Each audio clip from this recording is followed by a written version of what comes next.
ETF index mutual funds నేర్చుకుని stock మార్కెట్లో రాణించాలనుకుంటున్నారా? వెంటనే ఈ నెంబర్కి కాల్ చేయండి.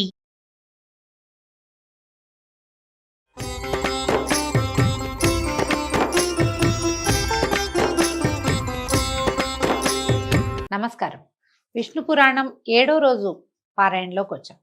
ఈ పురాణంలో ఇప్పుడు ఏం చెప్తున్నారు? అనంతుడి గురించి చెప్తున్నారు. ఈయనేమిటి, పాతాళ లోకంలో ఉండి తన పడగల మీద భూదేవిని మోస్తూ ఉంటాడు. అనంత శక్తిమయుడుగా కనపడతాడు. ఆయనను గురించి చెప్తున్నారనమాట.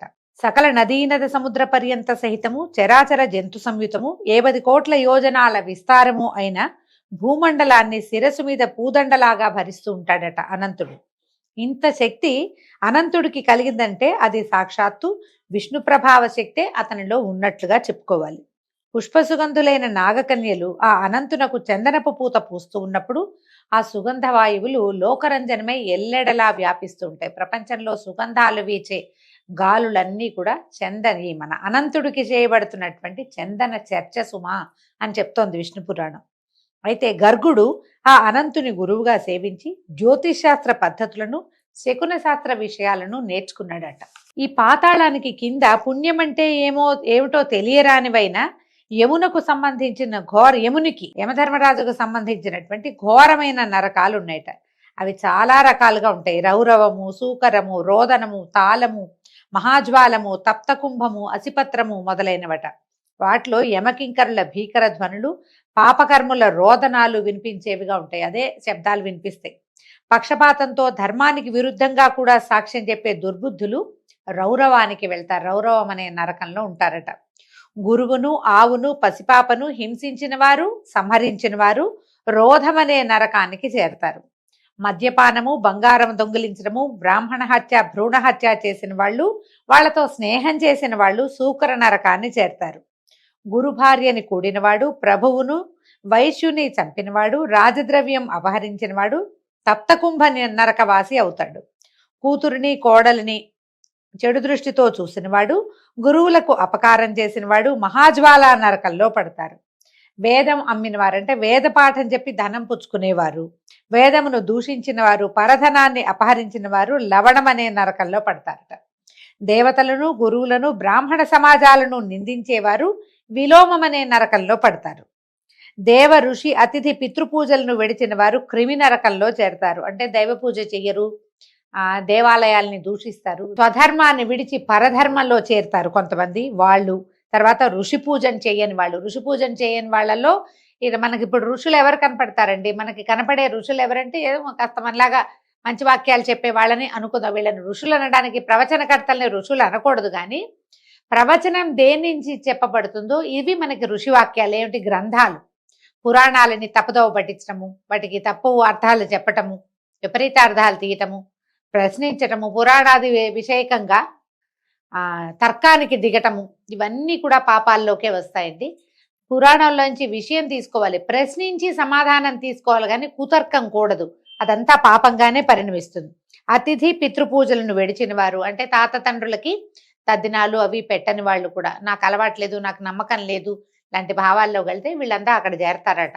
నమ్మకం లేకపోయినా మనకు తెలియని విషయాన్ని నమ్మని వాళ్ళు ఇప్పుడు చాలా మంది చేరారండి ఈ కాలంలో. మనకు తెలియదు, మనం చూడలేదు కాబట్టి నమ్మమని. మనకు తెలియకపోయినా చూడకపోయినా ఎంతో ప్రపంచం ఉంది. పద్ధతి ప్రకారం వెళ్తే ఏ సమస్య ఉండదు. ఇలాంటి వాళ్ళంతా క్రిమి నరకంలో చేరతారు. అపవిత్ర దానం పట్టినవాడు, మృష్టాన్నం ఇతరులకు పెట్టక తానే భుజించేవాడు, ఉప్పు, బెల్లము, పాలు, నెయ్యి, మాంసము, తిలలు, తైలము, తేనె, చల్ల పెరుగు వర్తకం చేసేటువంటి బ్రాహ్మణుడు, పిల్లిని, కోడిని, కుక్కను, మేకను, గొర్రెను పెంచేవాడు, భూతదయలేనివాడు అయినటువంటి బ్రాహ్మణుడు అధోముఖం అనే నరకంలో పడతాడు. ఈయన లెక్క ప్రకారం అండి, పిల్లులు, కోళ్ళు, కుక్కలు వీటిని బ్రాహ్మణులలో పెంచకూడదట, పనికిరాదని చెప్తున్నారు. పురాణాన్ని కొంత మటుకు తప్పకుండా తీసుకోవాలండి. మరి ఏం చేస్తాం, ఈ కాలం మారింది కదా, పాతకాలపు పద్ధతి. ఎంత చేయగలిగితే అంత చేసుకోవాలి.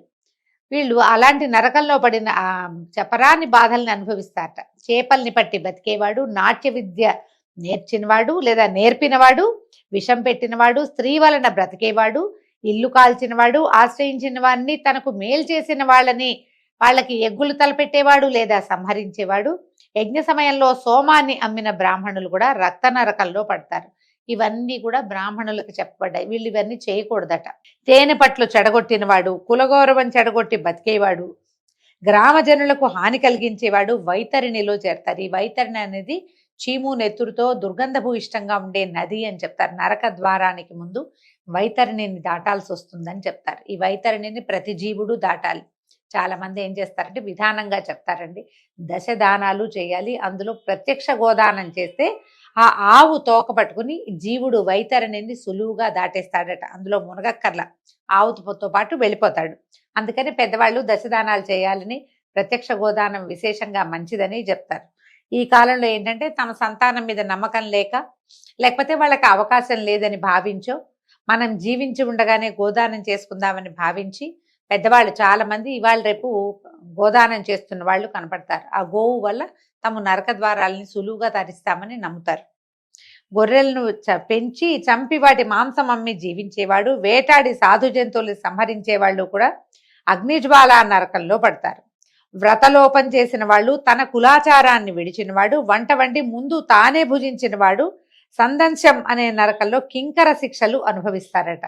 పగలు నిద్రించే బ్రహ్మచారి, మిత్రఘాతకుడు, కుకమాక మాంస భక్షకులైన వారు నరక బాధలు పొందుతారు.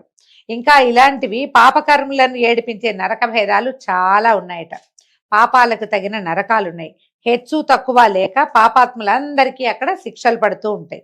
నరకంలో ఉన్నవారు దేవతలను తలెత్తి చూడలేరు. అలాగే దేవతలు కూడా ఆ పాపులను తలలు వంచుకుని అసహ్యంగా చూస్తారట. తలొంచి చూస్తారు. తలొంచి అంటే చూడరని అర్థం. ఇంకా పుణ్యాత్ములు స్వర్గానికి వెళ్ళి సుఖంగా జీవిస్తున్నట్టుగా పాపాత్ములు నరకానికి వెళ్ళి కష్టాలు చుట్టుకొని ఏడుస్తూ ఉంటారు.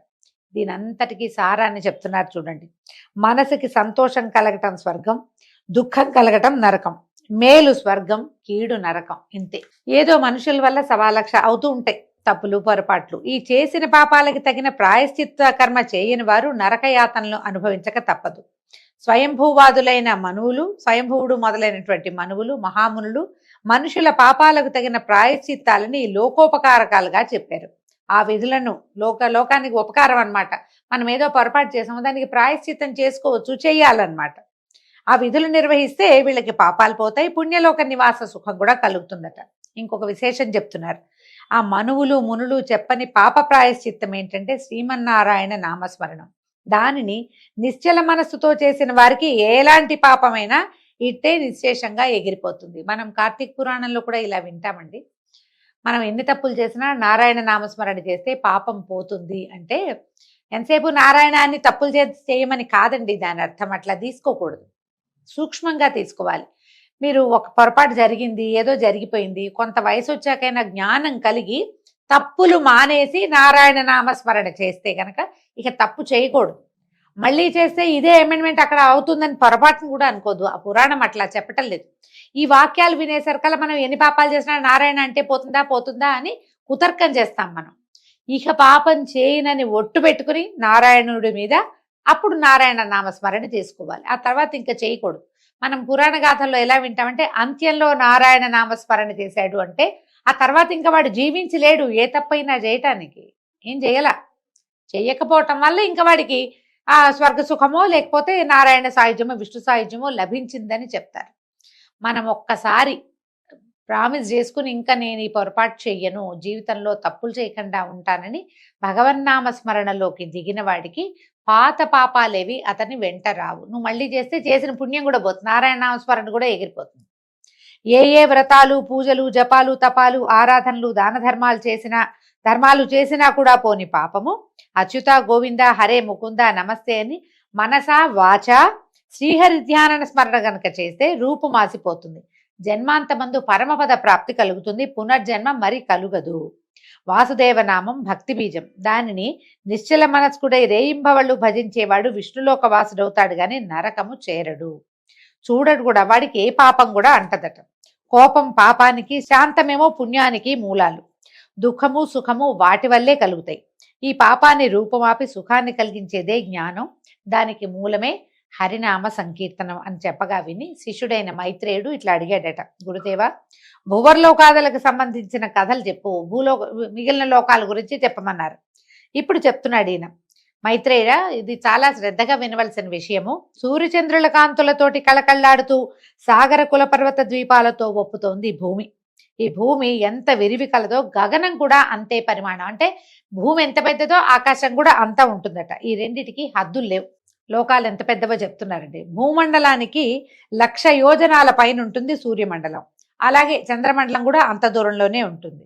చంద్రమండలానికి అన్ని యోజనాల దూరంలో నక్షత్ర మండలం, దానికి 2,00,000 యోజనాల దూరంలో బుధమండలం, దానికి అంతే దూరంలో శుక్రమండలం, దానికి అంతే ప్రమాణంలో అంగారక మండలం, దానికి 2,00,000 యోజనాల దూరంలో బృహస్పతి మండలం, దానికి అంతే దూరాన శనేశ్వర మండలం, దానికి 1,00,000 యోజనాల దూరాన సప్తర్షి మండలం, దానికి అంతే దూరంలో ధ్రువ మండలం ఉన్నాయి. ఆ ధ్రువుడికి జ్యోతిష్ చక్రం ఎలా ఉంటుందంటే అదంతా అంగవిభూషంగా కనపడుతుంది. ఆ ధ్రువ మండలానికి 1,000,000 యోజనాల పైన మహర్లోకం ఉందట. దానిపైన 2 పైన జనర్లోకం, తర్వాత కల్పాంతవాసులైన దాంట్లో ఈ జనోలోకంలో ఈ కల్పాంతం వరకు జీవించి ఉండేటువంటి సనకాది యోగులు ఉంటారట. దానికి 4 దూరంలో తపోలోకం ఉంటుందట. దానికి 4 పైన సత్యలోకం. ఈ సత్యలోకంలో ఉండేటువంటి మహాత్ములు పునర్జన్మ బాధ ఉండదు, వాళ్ళకి మళ్ళీ పుట్టరు. వాళ్ళు హాయిగా సత్యలోకంలో బ్రహ్మదేవుడితో పాటు హాయిగా ఉంటారు. అడుగుల చేత నడవదగింది మేదిని, అదే భూలోకం. భూమి నుంచి సూర్యమండలం వరకు ఉన్నది భువర్లోకం. సూర్యమండలం నుంచి పైన ధ్రువమండలం దాకా ఉండేది స్వర్లోకం. ఆ ఈ భువము స్వర్లోకము కల్పితాలు. అయితే జనలోకము, తపలోకము, సత్యలోకాలు కల్పితాలు కావు. ఈ లోకాలన్నీ కొంచెం కథ విచిత్రంగా ఉంటాయండి. మనకు అర్థం అవ్వవు, మనం తెలుసుకోలేకపోతాం కదా. కాకపోతే పురాణంలో ఉన్నది కాబట్టి మనం శాస్త్రంగా చెప్పుకుంటున్నాం అంతే. అయితే జన తపస్సత్యలోకాలు కల్పితాలు కావు. ఈ 6ంటికి నడువనున్నది మహర్లోకం. ఇది కల్పాంత సమయంలో, అంటే ప్రపంచం అంతా జలమయం అయిపోతుంది, విష్ణుమూర్తి వటపత్ర సాయిగా వస్తాడు అని చెప్పుకుంటాం కదా. అప్పటికి కొంత నశిస్తాయిట, కొంత స్థిరంగా ఉంటుందట. ఇట్లా చరాచర భూతకోటితోటి 14 లోకాల బ్రహ్మాండము వెలగపండులాగా ఉంటుందట. మొత్తం గుండ్రంగా ఉంటుంది అని చెప్తున్నారు. బ్రహ్మాండానికి వెలుపల బహువిస్తారంగా జలం చుట్టి ఉంటుంది. ఈ బ్రహ్మాండం మొత్తానికి చుట్టూతా జలం ఉంది. మనకు కూడా తెలుసు, అది మనం సోషల్ పాఠాల్లో చెప్తుంటారు కదా. దానికి 4 ఎక్కువగా అనలం ఉంటుందట. ఈ జలం తర్వాత అంతా అగ్ని, తర్వాత దాని వెలుపల మహావాయువు, దానికి 10 ఎక్కువగా ఆకాశము. ఇట్లా పంచభూతాలు ఒకదాన్ని చుట్టుకుని ఒకటి ఉంటాయి. ఇది వీటి స్థితే అట్లా ఉంటుంది. దీన్నే పృథివీ తేజో వాయురాకాశాలుగా చెప్తారు, అంటే పంచభూతాలు అన్నమాట. ఈ భూత పంచకాన్ని ఆవరించి మహత్తు దాని వెలుపల భాగంలో ప్రధాన పురుష సంయుతమై ఉంటుంది. ఇదన్నిటికీ మొత్తానికి విష్ణుమాయాశక్తి ఆక్రమించి ఉంటుంది. ఈ ప్రపంచం మొత్తాన్ని, భూమండలాన్ని చుట్టుకుని ఉన్నటువంటి బ్రహ్మాండ మండలము, ఆ తర్వాత ఉన్నటువంటి నీరు, నిప్పు, ఆకాశము, గాలి, ఆకాశం, వీటన్నిటినీ విష్ణుమాయ ఆవరించి ఉంటుంది. బీజం మొలకెత్తి రెమ్మలు, కొమ్మలు, పువ్వులు, పిందెలు, కాయలు, పళ్ళు కలిగినటువంటి వృక్షము. ఆ తర్వాత అదే విధంగా వనాలు వస్తాయి. అంటే ఇప్పుడు ఈ వెలగపండులాగా ఉంది, ఇందులో నుంచి ప్రపంచం అంతా పుడుతుంది, మళ్ళా అందులోకే లయమైపోతుంది అన్నమాట. ఇది విష్ణుమాయా శక్తి వల్ల ప్రకృతి పురుషుడు సంభవించి అతనికి ప్రధాన భూతం కలుగుతుంది. ఈ పురుషుడి నుంచి అతని వల్ల మహత్తు మొదలైనవి అవతరిస్తాయి. వాటిలోంచి ఆకాశము, తర్వాత వాయువు, వాయువు వల్ల అగ్ని, అగ్ని వల్ల జలము, జ్వలం తర్వాత పృథివీ, జలం నుంచి ఆ పృథివీ వల్ల దేవదైత్య పితృమానవాది సృష్టి, అది చరాచర రూపాన వ్యాపిస్తుంది. ఇట్లా బ్రహ్మాండం విస్తరిస్తుంది. ఇది బ్రహ్మాండ తత్వం. ఇక జ్యోతిష్ చక్రం, సూర్యుడు అనే విషయం చెప్తాను వినమంటున్నాడు. సూర్యరథం నొగ అంటే దాని 9,000 యోజనాల నిడివి కలిగిందట. దానికి 2 ప్రమాణం కలిగింది ఇరుసు. దానికి కడకమ్మలు 5, 3 తూములు. ఆ రథగమనం ఏమిటంటే అతి సూక్ష్మంగా సంవత్సర గణనతోటి అది కాలచక్రంగా అవుతుంది. అది ఇంత పెద్ద రథము గబగబా కదలదు, నిదానంగా కదులుతుంది. దాంతో కాలచక్రం నడుస్తూ ఉంటుంది. ఆ రథం తాలూకు 2వ ఇరుసట 40,000 యోజనాల నిడివి కలిగింది. 3వ ఇరుసు 25,000 యోజనాలు పరిమాణం కలిగింది. వర్ష శీత ఉష్ణములు వరుసగా ఆ 3 ఇరుసులకి కుంచాలకి సంబంధించి వక్రగమనంతో కలుగుతుంటాయి. సూర్యచక్రం తిరుగుతూ ఉంటేనే కదా మనకి ఋతుచక్రం కదులుతుంది. సంవత్సరానికి 6 ఋతువులు, ఈ ఒక్కొక్క ఋతువుకి 2 నెలలు నిదానంగా తిరుగుతూ దీన్ని ఈ ఋతువులని తయారు చేస్తుంది అనమాట. సూర్యుడు కదులుతూ ఉంటే కదండి, చూడండి నిన్నటి దాకా చల్లేదు, ఏం లేదు. ఏదో సుమారుగా ఉంది. సూర్యుడు ధనుసులోకి ప్రవేశించగానే ఒక్క పూటలో మంచు వచ్చేసింది. ఒకటే పూట, నిన్న లేదు ఇంత, తెల్లవారేసరికల్లా వచ్చేస్తుంది. మళ్ళా చూడండి, మకర సంక్రమణం అయ్యాక కొన్ని చోట్ల సుమారుగా ఉంటుంది, తర్వాత సంక్రమణ వచ్చేసరికల్లా మాఘం రాగానే మనకి ఎండ మొదలైపోతుంది, ఋతువు మారిపోతుంది. ప్రత్యేకంగా కనపడతాయి ఇవి. ఇదిగో తర్వాత 50,000 యోజనాలైనటువంటి బండి కాడికి వలపల ఇరుసు వలపల ధ్రువునకు ఆకట్టుగా ఉంటాయి, ముందు వెనక అన్నమాట. కాడికి ఎడంవైపు గాయత్రి, బృహతి, ఉష్ణిక్కు, జగతి, త్రిష్టుప్పు, అనుష్టుప్పు, పంక్తి అనేటువంటి 7 ఛందస్సులు 7 గుర్రాలుగా ఉంటాయి. ఛందస్సులే మన సూర్యుడికి గుర్రాలుగా ఉంటాయట. అలాంటి రథచక్రం మానసోత్తర శైలం మీద తిరుగుతూ ఉంటుంది. ఏకచక్రమే ఉంది అంటారు ఆయనకి, ఒకటే చక్రం ఉంది కదా రథానికి. ఈ మహాపర్వతమందు తూర్పున ఇంద్రపాలితమైన దేవనగరం, దక్షిణమున యమపాలితమైనటువంటి సంయమని అనే నగరం, పశ్చిమాన వరుణపాలితమైనటువంటి సుఖోదయపురం, ఉత్తరాన సోమపాలితమైన విభావరీపురం ఉన్నాయి. ఇవన్నీ మనకు తెలిసిన పేర్లే, ఎక్కడున్నాయో చెప్తున్నారు. అవి అనేక యోజనాల విస్తీర్ణం కలిగినవి. ఈ 4 నగరాలలో సూర్యుడు సంచరిస్తూ ఉంటాడు. ఆ సంచారానికి సంబంధించినవే మనకి ఉదయాస్తమానాలుగా కనబడతాయి. ఇక్కడ లేవదీశాడు, పొద్దున్నే లేచాడు, సాయంత్రం పడుకుంటున్నాడు అని అర్థమవుతుంది. ఆయన ఎక్కడ తిరుగుతున్నాడు అంటే ఈ పర్వతం మీద అటు ఇటు తిరుగుతూ ఉంటాడట. ఆ సంచారానికి తర్వాత సూర్యుడు జ్యోతిష్ చక్రంతో కలిసి 30 ముహూర్తాలు గడవగా అస్తమిస్తాడు, సాయంకాలం అన్నమాట. ఆ సూర్యుడు భాసిస్తున్న ప్రదేశం పగలుగా, ఆ కిరణ ప్రసారం లేని చోట రాత్రిగా ఉంటాయి. ఆయన ఎక్కడున్నాడో అది పగలు. ఇప్పుడు మన దగ్గర ఉన్నాడు, మనం పగట్లో ఉన్నాం. రెండో పక్కకి తిరగంగానే రాత్రి అయిపోతుంది. సూర్య సంచారం ఇంద్రనగరంలో ప్రభాతం, యమనగరంలో మధ్యాహ్నం, వరుణపురాన సాయం సమయం, సోమనగరాన మధ్యరాత్రాన్ని కలిగిస్తుంది. ఆ సూర్యుడు కనిపించేది తూర్పు, కనిపించనిది పడమర అని గ్రహించాలి. ఇది భూలోకవాసులకి, మనకన్నమాట. సూర్యుడు కనిపించే దిక్కేమో తూర్పు దిక్కు. మనకు తెలుసు కదా, తూర్పు తిరిగి దండం పెడతాం. తూర్పు తిరిగి దండం పెడితేనే సూర్యుడి అనుగ్రహం కలుగుతుంది, ఆరోగ్యం కలుగుతుంది. ఏ పనికైనా సమాధానం లభించేది సూర్యుడి వైపు చూస్తేనే. పడమర ఏముంది, సాయంకాలం అయ్యేసరికల్లా ఎర్ర ఎర్రగా అవుతుంది, 1 గంట గడిచేసరికల్లా వెళ్ళిపోతాడు. కానీ పొద్దుటి నుంచి చాలాసేపు సూర్యుడు మీ తూర్పు మీద ఉంటాడు. సూర్యుడు మకర రాశి ప్రవేశం మొదలు మిథునం వరకు జరిగే సమయాన్ని ఉత్తరాయణం అంటాం. కటక రాశి నుంచి ధనురాశి వరకు జరిగేటటువంటి సంచారాన్ని దక్షిణాయనం అని లెక్క. మానవ లోకానికి ఉత్తరాన ఉన్న ఆ మేరు శిఖరాన బ్రహ్మసభ ఉంది. సూర్యుడు దానికి ఏం చేస్తాడు, ప్రదక్షిణ గతిగా తిరుగుతాడట. మేరుం ప్రదక్షిణీ కుర్వాణం అని చెప్తాం. ఈ సత్యనారాయణ వ్రతం చేసేటప్పుడు, మండపారాధన చేసినప్పుడు నవగ్రహాలన్నిటినీ వాటి స్థానాల్లో ఒక తమలపాకు పెట్టండి, దాంట్లో ఒక వక్క, ఒక తర్వాత ఒక ఖర్జూరం, ఒక రూపాయి కాసు, ఓ పువ్వు, అక్షింతలు పెట్టి సమర్పిస్తారు. ఆ మంత్రాలు మీరు శ్రద్ధగా వింటే వినపడుతుంది. మేరుం ప్రదక్షిణీ కుర్వాణం అని. ప్రదక్షిణగా తిరుగుతాడు, మేరు పర్వతానికి ప్రదక్షిణగా తిరుగుతాడు సూర్యుడు. ఆ వాక్యం ఇక్కడ చెప్తున్నారు. ప్రదక్షిణ గతిలో సవాహనం సశక్తిం పత్నీపుత్ర పరివార సమేతం సూర్యగ్రహం ఆవాహయామి స్థాపయామి పూజయామి అని ఈ మంత్రం చెప్తారు. మీరు శ్రద్ధగా విని అటు ఇటు పనులలోకి వెళ్ళిపోకుండా కనుక వింటే ఏ గ్రహం మేరుకి ఎలా తిరుగుతుందో, ఎక్కడ ఉన్నారో, సూర్యగ్రహానికి తూర్పున ఎవరున్నారు, పడమటిన ఎవరున్నారు మనకి క్లియర్గా తెలుస్తుందండి. అదే మనం ఇక్కడ వింటున్నాం అంతే. ప్రదక్షిణగా తిరుగుతాడు. ఆ సంచారం పైన జరుగుతున్నప్పుడు, పైన జరుగుతుంటే ఉత్తరాయణము, కింద జరుగుతుంటే దక్షిణాయనము అంటారు. దాన్నే మనం ఏం చెప్పుకుంటున్నాము, ఈ మకర సంక్రాంతి నుంచి ఆషాఢం వరకు, మిథునం వరకు జరిగేది ఉత్తరాయణం అని, జ్యేష్ఠమాసం దాకా. అక్కడి నుంచి మొదలుపెట్టి మళ్ళా సంక్రాంతి దాకా జరిగేది దక్షిణాయనం అని చెప్తాం. ఉత్తరాయణ పుణ్యకాలం ఎప్పుడు వస్తుంది, మకర సంక్రమణ సంక్రాంతి పండగ రోజు నుంచి వస్తుంది.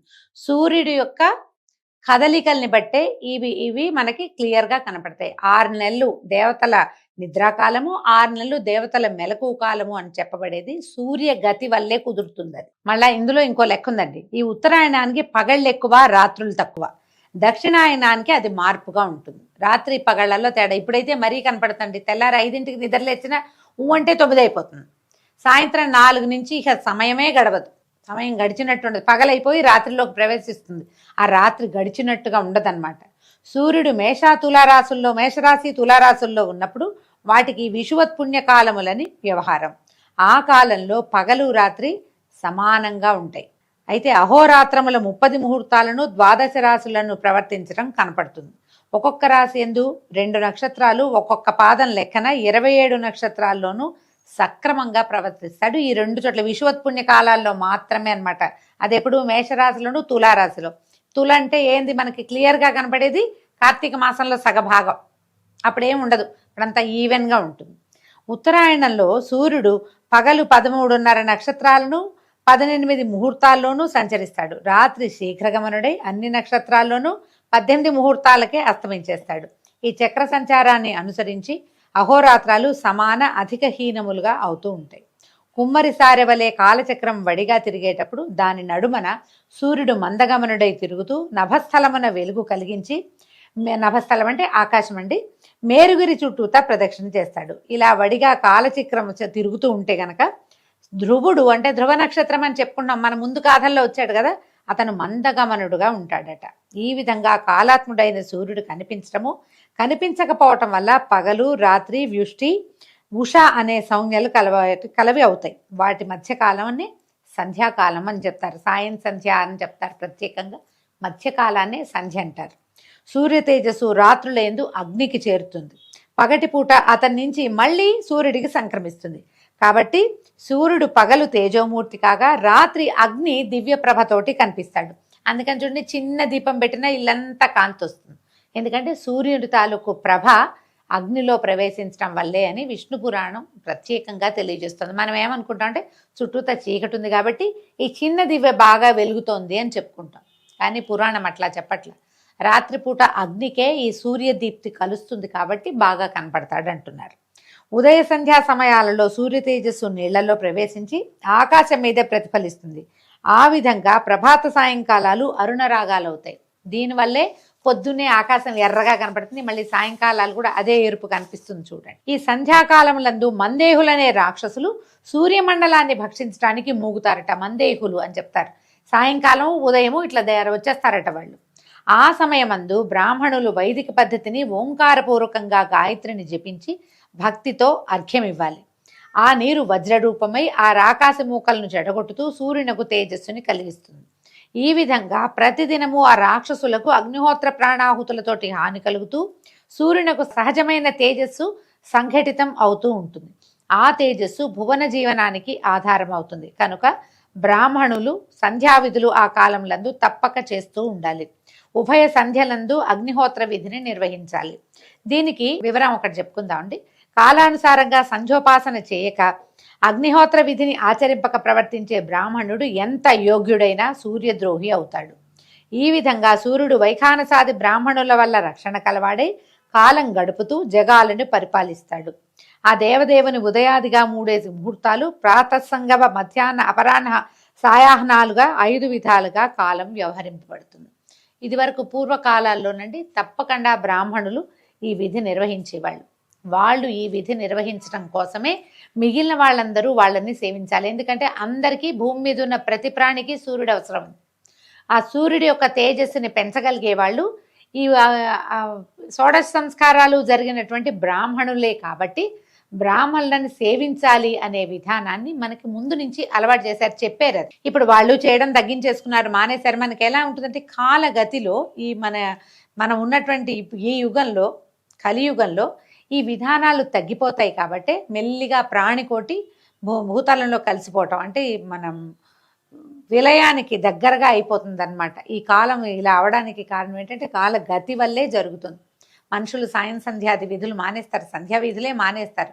కనీసం ఉదయ సంధ్య చేసేవాళ్ళైనా ఇంకా కొంతమంది ఉన్నారు మనకి. వీళ్ళు ఉన్నంత కాలము ఇది నడుస్తూ ఉంటుంది. ఎప్పుడైతే వాళ్ళు చేయలేకపోతారో సూర్యుడు అశక్తుడవుతాడు, ఆటోమేటిక్గా ప్రపంచము సాగర గర్భంలో కలిసిపోతుంది. ఇదంతా పూర్వకాలం పెట్టిన విధి, ఎందుకంటే దీనికోసమనే పెట్టారనమాట. అలాగే రాత్రి కూడా 15 ముహూర్తాల పరిమాణం కలదై ఉంటుంది. ఉత్తర దక్షిణాయనాల్లో దినరాత్రాలు ఎక్కువ తక్కువగా ఉంటాయి. మేష తులా సంక్రమణాల్లో దివారాత్రాదులు సమంగా ఉంటాయి. అలాగే విషువత్కాలాలు దేవపితృ సంతర్పణ, జప, తపో, అనుష్ఠాన దానాలకు యోగ్యమైనవి. కాలాలలో చేయాలట విశేషంగా. సప్తముని మండలం పైన 100 యోజనాల దూరాన ధ్రువుడు ఉంటాడు. దానికే విష్ణుపదం అని పేరు. అక్కడ ఉంటారట బ్రహ్మణ్యులు అనేవాళ్ళు ఉంటారు. ఈ బ్రహ్మణ్యులు ఎవరంటే పరతత్వం తెలిసిన వాళ్ళు. అంటే దేనివల్ల ఈ బ్రహ్మాండం పుడుతోందో, దేనివల్ల నశిస్తోందో, దీన్ని నడిపేవాడెవడో అదే పరతత్వం. ఆ తత్వం తెలిసిన వాళ్ళు అక్కడ ఉంటారు. వాళ్ళు ఏం చేస్తారు? నిత్యము అష్టాక్షర జపపరాయణులై చిదానందంతో త్వం విష్ణో పరమం పదం అంటూ భక్తులు విష్ణు ధ్యాన నిమగ్నులై అక్కడ ఉంటారు. ధ్రువ మండలంలో విష్ణు పదంలో ఉంటారట. ఆ విష్ణు పదం నందు విష్ణు పాదము నుంచి భువన పావని అయిన గంగ ఉద్భవించి శివ జటాజూటాన్ని అలంకరించి సప్తముని మండలాన్ని పావనం చేసింది. అక్కడి నుంచి చంద్రమండలానికి చేరి చంద్రకిరణాల నుంచి స్రవించే అమృతంతో మెరుగెక్కి మేరుగిరికి చేరింది. అక్కడ అమరావతికి నలుదిక్కుల సీత, అలకనంద, చక్షువు, భద్ర అనే పేర్లతోటి ప్రవహించి అలకనంద శివుని జటాజూటమకుటం నుంచి భగీరథుని ప్రయత్నం చేత భూమండలానికి దిగి పాతాళాన ప్రవేశించి అక్కడ కపిలగోపాగ్ని జ్వాలలతో బూదిరాశులై ఉన్నటువంటి సగరపుత్రులను పవిత్రులను చేసింది. తర్వాత దక్షిణ సముద్రంలో గంగ కలిసిపోయింది. ఈ కథంతా మనకు తెలుసు. దేవదేవుడైన వాసుదేవుడు ఆ పావన నదీ తీరములందుండి తనను సేవించు వారికి ముక్తి మార్గాన్ని చూపుతాడు. ఆ దేవదేవునితోనే లక్ష్మీదేవి ఉంటుందని వేరే చెప్పక్కర్లేదు కదా. గంగకు వెళ్ళి అక్కడ సముచిత కర్మగతితోటి పితృతర్పణంగా తిలోదకాలు, పిండదానాలు భక్తితో ఒక మారు చేస్తే ఆ చేసిన వాని వంశం తరతరాలుగా పావనమవుతుంది. ద్వీపాంతరాల్లోనూ దేశాంతరాల్లోనూ ఉన్నవారైనా ఒక్కసారైనా మనసారా భక్తితో గంగని గనక స్మరించినట్లయితే 3 జన్మల్లో చేసిన పాపాలు తుడిచిపెట్టుకుపోతాయి. ప్రభాత కాలంలో గంగానది గంగానది గంగానది అని గంగానామస్మరణ చేస్తే శుభాలు కలుగుతాయి. పొద్దున్నే అన్నమాట, పొద్దున్నే గంగానామస్మరణ చేయండి, చాలా మంచిది అని చెప్తారు. మనకి కార్తీక స్నానాలప్పుడు అప్పుడు చెప్తారండి, మన ఇంట్లో బకెట్లో నీళ్ళతో మగ్గెత్తు నెత్తి మీద పోసుకున్నా హరగంగే హరగంగే అనుకోండి, అప్పుడు ఈ నీళ్లు గంగతో సమానం అవుతాయి అంటారు. మొత్తం సంవత్సర కాలం అంతా ఉదయకాలంలో స్నానం చేసేటప్పుడు గంగా నదిని తలుచుకుంటే పవిత్రులమవుతాము. తర్వాత ఏమైనా పాపం చేయొచ్చా అలాంటి కుశంకలు మాత్రం అడగబోకండి. ఇది చెప్పబడిన వాక్యం అంతే. ఇప్పుడు మనం ఏదైనా ఒక మంచి మాట మాట్లాడామనుకోండి, చెడు చేసేటప్పుడు అది జ్ఞాపకం రావాలి. మనం పొద్దున ఇంత మంచి పని చేసాం, పొద్దునే గంగానదిని తలుచుకుని పవిత్రులమయ్యాము, ఈ పాడు పని ఎందుకు చేయాలి అన్న ప్రశ్న రావాలి. మనకి తర్కం ఎక్కడ ఉండాలి అక్కడ ఉండాలి. తర్కం ఉండాల్సింది మనని మనం ప్రశ్నించుకునేటప్పుడు తర్కం, అప్పుడు లాజిక్. మనం ఎవరినైనా ప్రశ్నించేటప్పుడు బోల్డ్ కుతర్కాలు వస్తాయి. మనకి సొంతానికి ప్రశ్నలు అసలు ఉండనే ఉండవు. మనం ఏది చేస్తే అదే కరెక్ట్ అనిపిస్తుంది. ఆ విధానమే మార్చుకోవాలి. మనం ఇలాంటివి వినేటప్పుడు ఏంటంటే ఇందులో కుతర్కానికి తావివ్వద్దు. చెప్పబడిన విధానంగా జీవించగలమేమో చూసి ప్రయత్నం చేయాలంతే. ఈ విధంగా లోకపావని అయిన గంగానదికి జన్మస్థానమైన విష్ణుపదమునందు ఆకాశమంతా తానే అయి హరిని ఆత్మలో ధ్యానిస్తూ శింశుమార ప్రజాపతి మకర రూపంతో ఉంటాడు. ఆ మకర పుచ్చమునందే ధ్రువుడు ఉంటాడు. శింశుమారం అంటే పైనుంచి మనకి చిన్న మొసలి పిల్లట, ఆ స్వరూపంలోనే ఉంటాడట ఆయన. ఈ శింశుమార చక్రం సూర్యచంద్రాది గ్రహాలను నక్షత్రాలను తిప్పుతూ తాను కూడా తిరుగుతుంది. అది ఇట్లా గుండ్రంగా తిరుగుతుందట. నాసా వాళ్ళు ఇలాంటి ఒక పిక్చర్ తీశారని ఆ మధ్య వచ్చిందండి. అది ఎట్లా ఉందంటే ఒక మొసలి పిల్లలాగా దాని మూతి పొడవుగా, తోక ఇట్లా. బ్రహ్మాండ పురుషుడు ఈ స్వరూపంలో ఉంటాడని చెప్తారు. అయితే సూర్యచంద్రాదులు వాయునాళాల చేత ధ్రువుని యందు దృఢంగా కలిసి ఉంటారట.